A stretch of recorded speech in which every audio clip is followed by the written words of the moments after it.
আমরা নর্মালি যখন কোনো ফ্লোর প্ল্যান ড্র করি অথবা কোনো একটি ডিজাইনের লেআউট ড্র করি তখন সেটা শুরুর দিকে কিন্তু একটা টপ ভিউ ক্রিয়েট হয়। এখানে আমরা টপ লিখে দেখতে পাচ্ছি এবং এটা আমাদের একটা সাবস্টেশনের টপ ভিউ দেখা যাচ্ছে। সেই টপ ভিউ থেকে যদি আমরা এলিভেশন ভিউ অথবা সাইড ভিউ ক্রিয়েট করতে চাই তাহলে আমাদের একটা টুল অনেক বেশি প্রয়োজন হয়, সেটা হচ্ছে আমাদের কনস্ট্রাকশন লাইন। আমরা যদি একটু জুম আউট করি তাহলে দেখতে পাচ্ছি এই সাবস্টেশনের একটা এলিভেশন ভিউ এখানে দেখা যাচ্ছে। তো এই এলিভেশন ভিউটা ক্রিয়েট করতে সবচেয়ে অনেক ধরনের ওয়ে থাকতে পারে, বাট সহজ ওয়ে হচ্ছে আমাদের কনস্ট্রাকশন লাইন চুজ করা। সেই কনস্ট্রাকশন লাইনটা হচ্ছে আমরা এখান থেকে ড্র প্যানেল আছে, প্যানেল থেকে আমরা জাস্ট বাম দিক থেকে যে 3 নম্বর অপশন দেখতে পাচ্ছি এখানে আমাদের এটা হচ্ছে কনস্ট্রাকশন লাইন। তো এটা আমরা চুজ করে নিচ্ছি। এটা ইউজ করে যদি আমরা এখন কনস্ট্রাকশন লাইন ড্র করতে চাই বা এলিভেশন ভিউ, এই 2D লেআউটের এলিভেশন ভিউ ক্রিয়েট করতে চাই, তাহলে আমরা যে কাজটা করতে পারি, জাস্ট আমার কনস্ট্রাকশন লাইন টুলটা যেহেতু সিলেক্ট করাই আছে, জাস্ট এটার যে ইন পয়েন্ট আছে সেই ইন পয়েন্টগুলো আমরা ভার্টিক্যালি অথবা হরিজন্টালি স্পেসিফাই করে দেব। এটা আমরা একটু ডিলিট করে দিচ্ছি। কনস্ট্রাকশন লাইনটা আমি এখান থেকে আরেকবার চুজ করে নিচ্ছি। জাস্ট ইন পয়েন্টটাকে আমরা চুজ করে একদম অর্থমোডটা অন থাকা অবস্থায় নিচের দিকে আমরা জাস্ট কনস্ট্রাকশন লাইনগুলো ইউজ করতে থাকবো।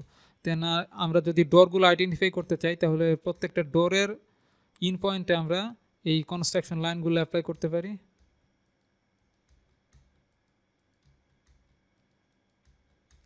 আমরা জাস্ট এন্টার প্রেস করে দিয়ে কিন্তু প্রিভিয়াস টুলটা কনস্ট্রাকশন লাইন সেগুলো সিলেক্ট করে নিচ্ছি। তো আমাদের কনস্ট্রাকশন লাইনগুলো যখন অ্যাপ্লাই করা হয়ে গেল, এখন আমাদের কাজ হচ্ছে এখান থেকে আমরা হরিজন্টালি কিছু কনস্ট্রাকশন লাইন ক্রিয়েট করতে পারি, অথবা আমরা চাইলে ভার্টিক্যালিও কনস্ট্রাকশন হরিজন্টালি আমরা সেই কনস্ট্রাকশন লাইনগুলো ইউজ না করে শুধুমাত্র লাইন টুলও কিন্তু ইউজ করতে পারি। সাপোজ আমরা একটা লাইন টুল এখান থেকে চুজ করে নিয়েছি এবং একটা পয়েন্ট স্পেসিফাই করছি। সাপোজ এই পয়েন্ট থেকে আমরা এই পর্যন্ত যদি ড্র করতে চাই, আমরা এক্স্যাক্ট নিয়ার পয়েন্ট ড্র না করে আমরা একটু বাড়তি অংশ নিয়ে জাস্ট পিক করে ফেললাম এবং সেই বাড়তি অংশটুকু যদি আমরা ট্রিম করে দিই তাহলে আমাদের ইরর হওয়ার পসিবিলিটি কম থাকবে। দেন এখান থেকে এই লাইনটার আমরা অফসেট ক্রিয়েট করব। তো এটার অফসেট ক্রিয়েট করার পরে আমরা একটু জানতে চাচ্ছি এটার হাইট আসলে কত। এখান থেকে আমরা যদি মেজার টুল থেকে আমরা ডিস্টেন্স মেজার টুল দিয়ে আমরা যদি এটার হাইট একটু মেজার করে দেখি তাহলে দেখতে পাচ্ছি এটার হাইট হচ্ছে আমাদের 3500 মিলিমিটার্স, অর্থাৎ 3.5 ফিটের মতো। সেক্ষেত্রে আমরা এখান থেকে অফসেট টুলটা সিলেক্ট করে নিচ্ছি এবং অফসেট টুল সিলেক্ট করার পর অফসেট ডিস্টেন্সটা আমি দিচ্ছি 3500, অর্থাৎ 3500 মিলিমিটার্স, এবং দেন অবজেক্ট সিলেক্ট করে আমরা একটা অফসেট ক্রিয়েট করে ফেললাম।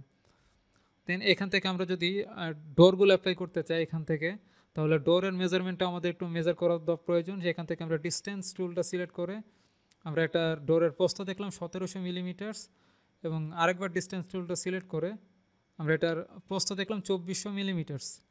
স্কেপ দিয়ে আমরা বেরিয়ে যাচ্ছি। তো এখান থেকে আমাদের 2400 মিলিমিটার্স অলরেডি আমাদের বা 1700 মিলিমিটার অলরেডি আমাদের ডিস্টেন্স এখানে কনস্ট্রাকশন লাইনের মাধ্যমে মেজার করাই আছে।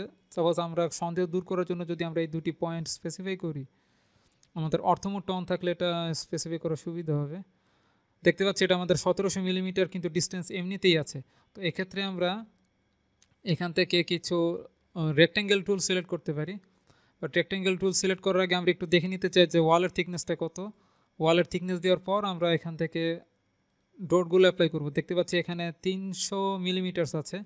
তো আমরা আরেকবার অফসেট টুলটা সিলেক্ট করে নিচ্ছি এবং অফসেট ডিস্টেন্স দিয়ে দিচ্ছি 300 এবং এটার অফসেট আমরা 300 মিলিমিটার্স ক্রিয়েট করে ফেললাম। দেন এখন আমরা এখান থেকে একটা রেক্ট্যাঙ্গেল টুল সিলেক্ট করে জাস্ট এই কর্নার থেকে স্পেসিফাই করে আমরা ডাইমেনশন অপশনে যাচ্ছি।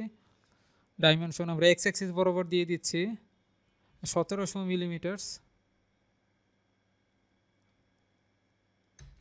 এবং ওয়াই অ্যাক্সিস বরাবর আমরা দিয়ে দিচ্ছি এটা 2400 মিলিমিটার্স। তো আমাদের রেক্ট্যাঙ্গেলটা ক্রিয়েট হয়ে গেল এখান থেকে।